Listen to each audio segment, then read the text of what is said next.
अहिल्यानगर जिल्ह्यातील दशमी गव्हाण येथील आशाबाई सदाशिवराव काळे यांना कर्मलक्ष्मी पुरस्काराने सन्मानित करण्यात आले.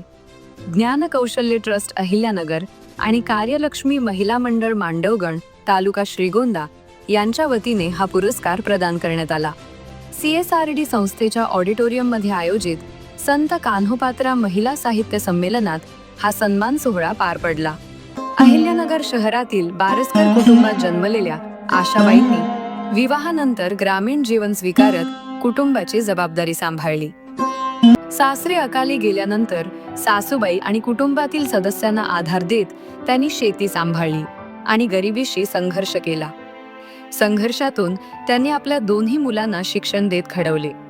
मोठे चिरंजीव बाबासाहेब काळे आदर्श सरपंच तर प्राध्यापक रवींद्र काळे प्रख्यात शिक्षक आहेत. पंचक्रोशीत आशाक्का म्हणून ओळखल्या जाणाऱ्या आशाबाई काळे यांना मिळालेला कर्मलक्ष्मी पुरस्कार त्यांच्या प्रेरणादायी जीवन कार्याचा गौरव मानला जात आहे. या ठिकाणी सन्मान होतो आहे. उपस्थित मान्यवरांच्या शुभ हस्ते या ठिकाणी हा पुरस्कार आशाबाई काळे यांना देण्यात येत आहे. जोरदार टाळ्यांचा गजर होतो आहे. प्रतिनिधी सागर कांबळे, सत्यजित महाराष्ट्र, अहिल्यानगर. प्रतिनिधी सागर कांबळे, सत्यजित महाराष्ट्र, अहिल्यानगर.